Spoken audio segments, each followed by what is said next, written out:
অনুসূচিত জাতি যুৱ ছাত্ৰ পৰিষদ যোৰহাট জিলা নগৰ সমিতিৰ উদ্যোগত শিল্পী দিৱস উপলক্ষে বন্তি প্ৰজ্বলন কাৰ্যসূচী। আজি শিল্পী দিৱস সমগ্ৰ অসমৰ লগতে যোৰহাটতো উদযাপন কৰা হয় শিল্পী দিৱস।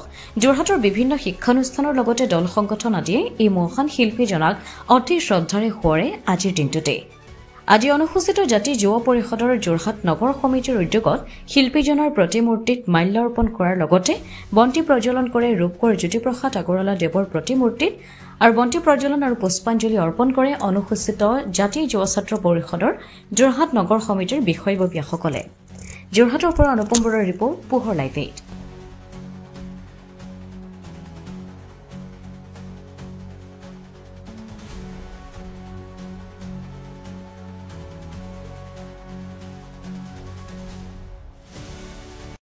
আজি 17 জানুৱাৰী অনুসূচিত জাতিৰ যুৱ ছাত্ৰ পৰিষদ নগৰ সমিতিৰ তৰফৰ পৰা ৰূপকোঁৱৰ জ্যোতিপ্ৰসাদ আগৰৱালাৰ শিল্পী দিৱস হিচাপে প্ৰতিগছি বন্তি প্ৰজ্বলনেৰে শ্ৰদ্ধাঞ্জলি অনুষ্ঠান আৰম্ভ কৰিছোঁ।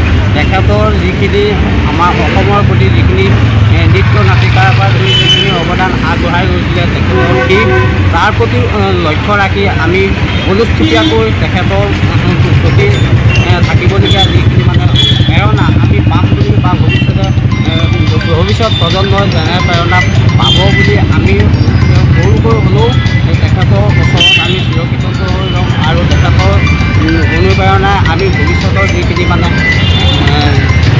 যিখিনি তেওঁলোকৰ গুণ গৰিমা পাবলৈ আমি সক্ষম হৈছোঁ আৰু অনতিপলমে ভৱিষ্যতৰ যিখিনি আহিবলগীয়া প্ৰজন্মও সেই অনুপ্ৰেৰণা পাব বুলি তেওঁৰ ওচৰত আমি কৃতজ্ঞতা হৈ থাকি এই বন্তি প্ৰজ্বলন আৰু শ্ৰদ্ধাঞ্জলি অনুষ্ঠান